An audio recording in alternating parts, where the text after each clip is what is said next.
Ashama harka fuune akkuma yaadatamu ani barreessaa fi walaleessaa Gammachuu Tashitee Oromiyaa Digital Media waliin ta'uun yeroo darbe dokumeentarii seenaa waa'ee gooticha ulamaa fi ambaasaadara nageenyaa Haaji Kadir Mombaasoo irratti xiyyeeffatu kutaa tokkoffaa isaa isin biraan geennee kan turre yoo ta'u, hadhas akkuma waadaa isiniif galletti kutaa lammaffaa isaa akka itti aanutti qindeeffannee qabannee isin biraan gayuuf waan dhufnee fi hanga dhumaatti turtiin keessan Oromiyaa Digital Media waliin haa ta'uun affeerraa qopheessitoota dhandhama dhangaa seenaati.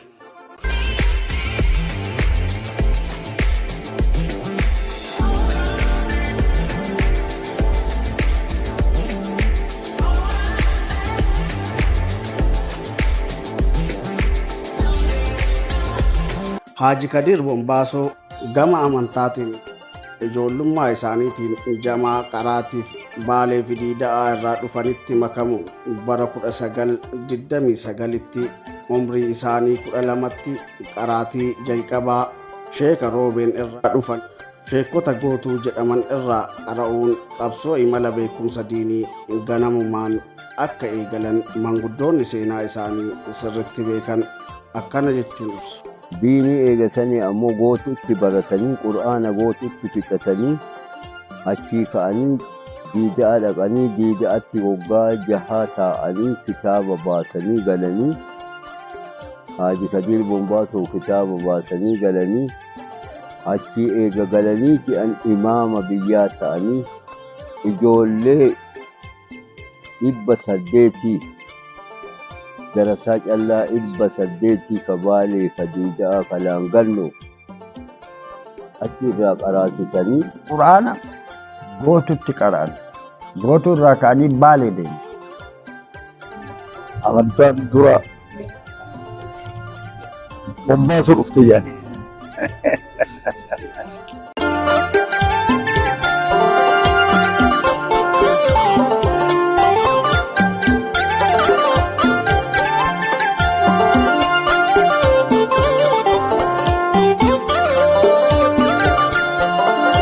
Haaji Kadir Muhammad abbaa kiyya.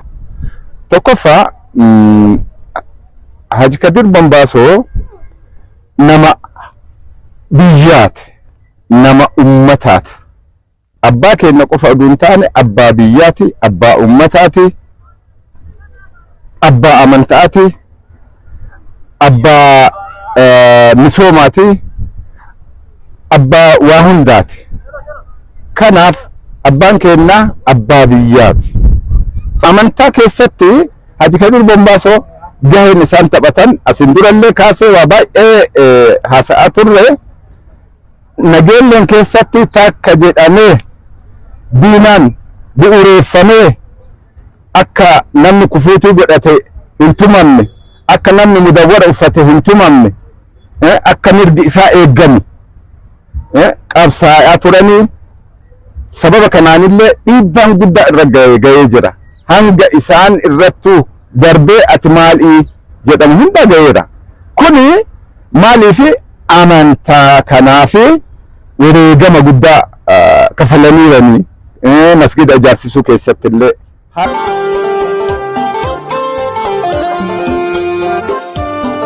Haaji Kadir Mombaasoo abbaa amantaa, abbaa sabaaf sablammii, abbaa rakkataa, abbaa nama hundaa jedhama. Quraana ofiitiin illee nama beekamaa bitaa mirgaatti dhiyaa bariisatti nama beekamee maqaa isaa ka ulfinnaatiin madda Laangalnootti galaniitiin jedha.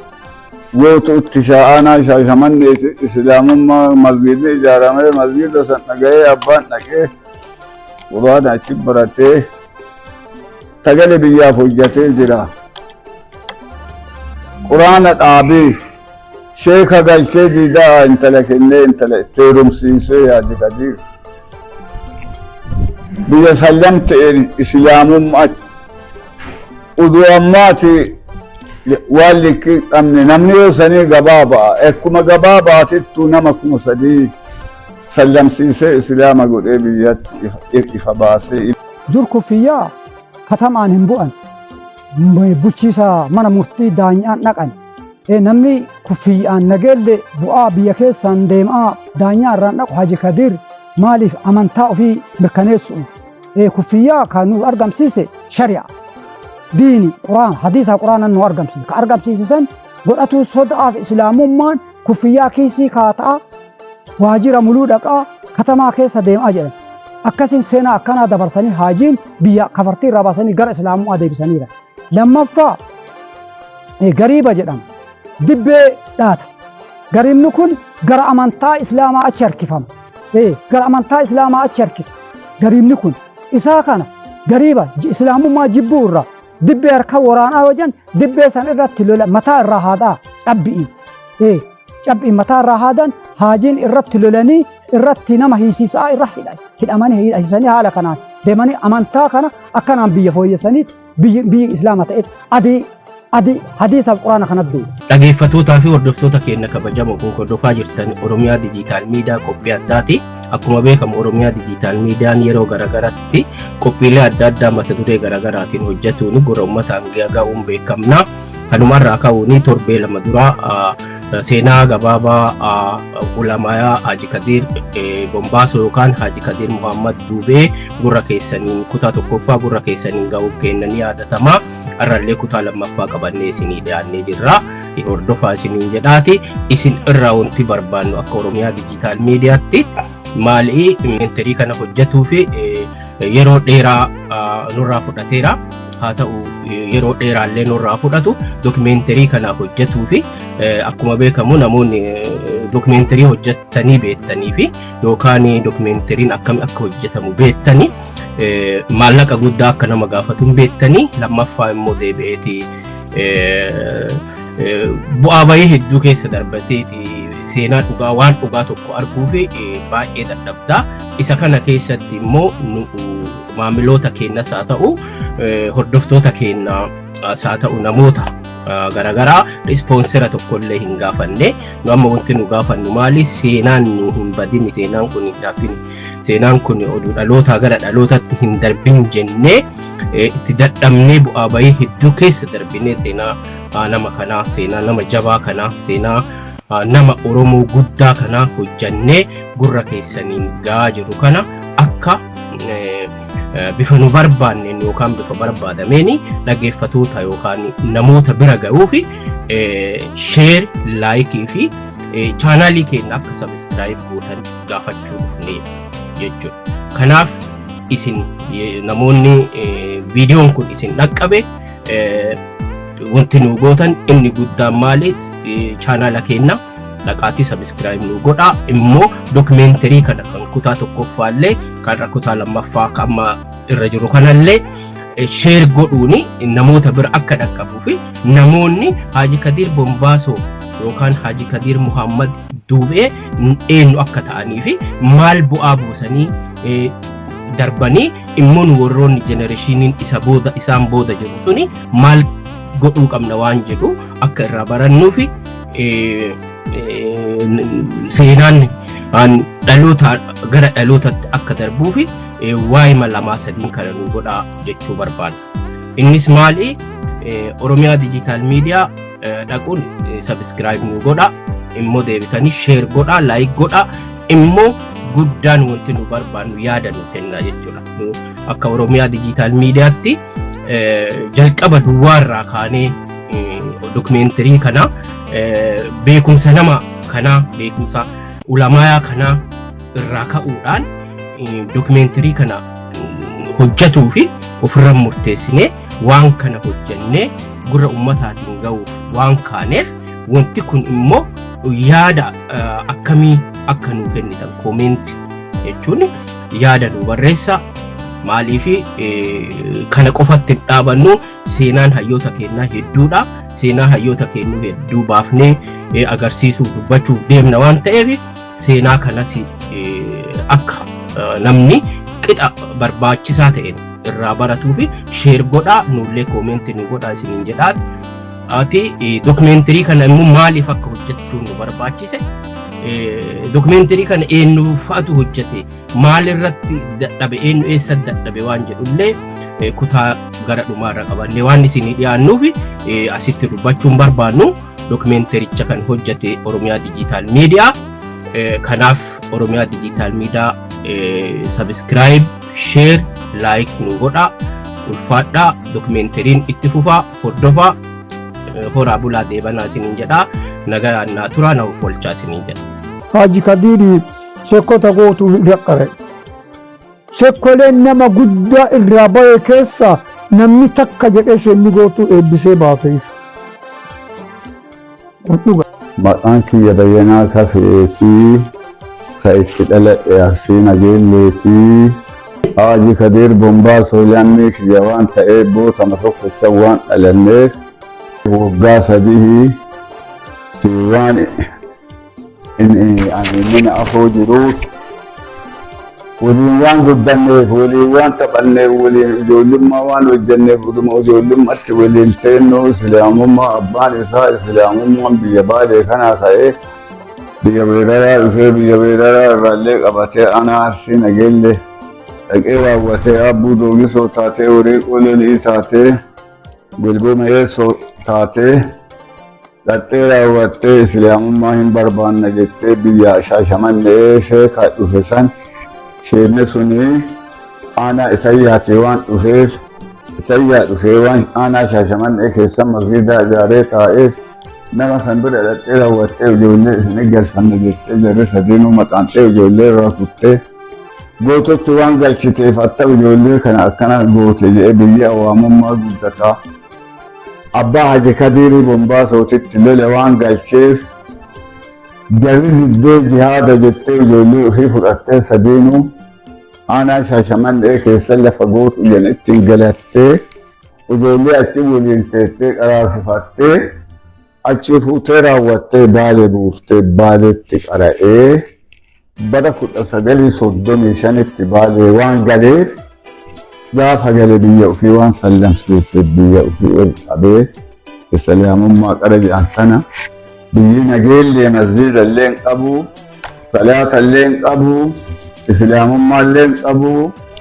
Ittiin galee islaamummaa ijaaree jaarsa ijaaree islaama biyya godhee sallamsiisee masjiida ijaarachuu nama qaraasisa jedhee masjiida ijaaree masjiida kanatti abbeeraan isaa uffaa jiru ka jedhamu inni ijaaree qeeli dheeraa galee inni billee waan ciree akkana cire jedhee aanaa irratti waan kassaseef aanaan laftirifti kiyya uffaa jiru waan jedheef taabota lafa kiyya islaamni hin dhaabu waan jedheef daanyaan illee itti faradee kan Nageellee abbaa lafaattis dhoggata jedhee itti faradee jira.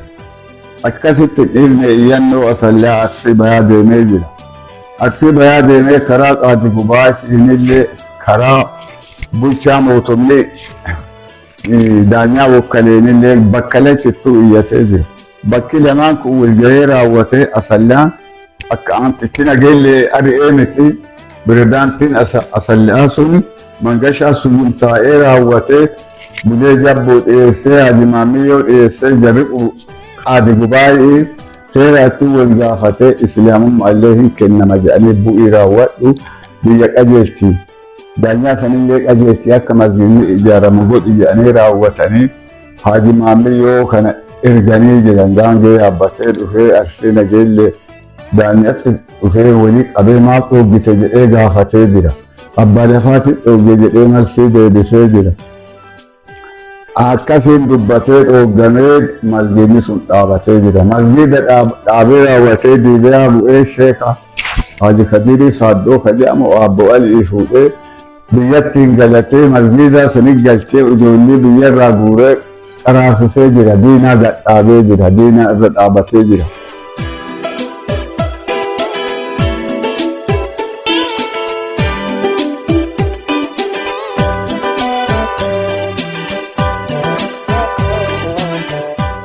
Haji Kadir Bombaasoo bu'aalee gurguddaa hawaasa isaaniitiif buusan keessaa gama amantaa kiristaanaatiin abbootiin amantaa akkana jechuun ibsaniiru. Haji Kadir bataskaana Giyoorgisii fi bataskaana Kidaana Mirata ijoollolanii kana isaantu nu asmaamma'ee wanno jedheen adaraa tokkichuma lakkiin hidhaan wal kassasuun kan hin tagabba'u jedhaniif haadhii Kadiirtu kana hundumaa nam biraatillee qabanii akkasitti maraarsanii. Hordoftoota amantaa Islaamaa birattis hojiiwwan gaggaarii hawaasni ittiin isaan yaadatu keessaa masjiida gamaasanii beekanisti irra wal dhabanii waraanni galeetti diddi'iin nama itti waamatee nama isa bira jiru itti waamatee masjiida isa ijaaruuf nama muka guyyaa 2-3 achi bulu. Haga mukaan masjiida sana muree sanii waa ijaaranii milikitii wayii godhanii fi warra beekaristiitiin barri baraayilisiinaas warra beekaristiitiin irra wal dhabee irra wal lolee achi guyyaa 4-5 bulee haga milikitii itti godhanii haga biitii irra dhufee irra lolee jedhee akkana godhe. Masjiida gamaas isaantu ijaara. Fuula isaatiin humna isaatiin isatu ijaara. Isa nu ijaarsisee isa wala jedhe. Haaji Kadiir Wambaasoo abbaa qixxeeti. Abbaa biyya saabeeti. Nama addaan fo'uu nama hin beekne. Nama kitaabaati. Innaa namni asii biyya keenya asii hajjii dhaqu naa biyya keenya kana nama hajjuu namni biyya keenya kun lafan beeku akka baqarame kanaa miti Addis Ababaa ba'uun haga ila nama haga eessaati. Nama Addis Ababaa dhaqee hajjaajota biyya keenyaati seera fixee moosaabee fixee hajjaajota biyya keenyaa jalqaba hajjisiisee raawwatee biyya keenya kana gara aalimaatiitti jijjiire. Lamu namni biyya keenyaa kun nama hayaata dhiitu Gosfaa Gabbaru amma kana itti badee ganda irra deemee raawwatee nama aalima godhe. Haaji Kadiir seenaan isaanii seenaa xaafameentii. Namni biyya kana Islaamaa badda alaqa godhee isa. Haaji Kadiir Wambaasoo isa.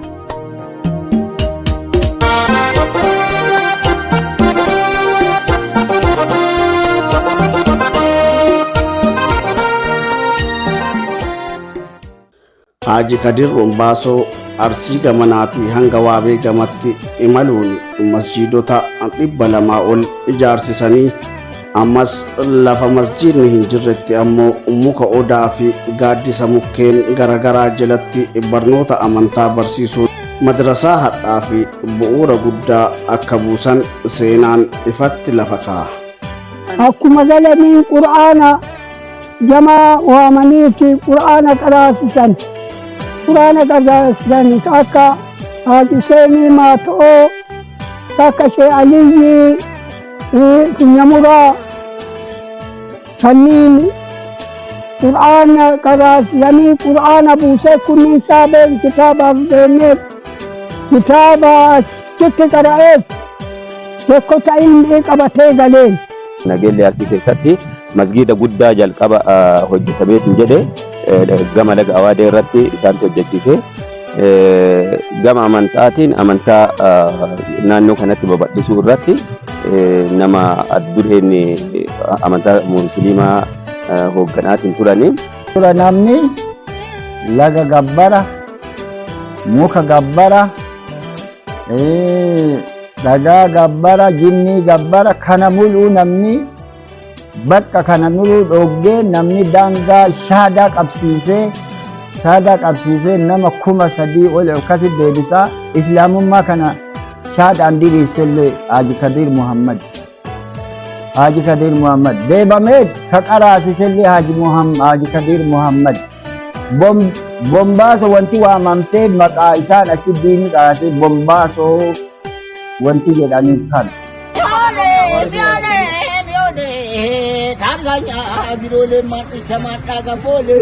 Biyya dhalattanii keessummaa hin ta'inaa Haaji Kadiir Bombaasooti tunuu dhaame nullee kanuma qaanna eega ukkoo hobbaane fardi gootaan yooma molee nyaate ilmi gootaan yooma abbaa fakkaate. Abbaa maatii kiyyaa bichaa miti abbaa alamaati abbaa addunyaa tanaati abbaa ummata baraate Haaji Kadiir siin jedha.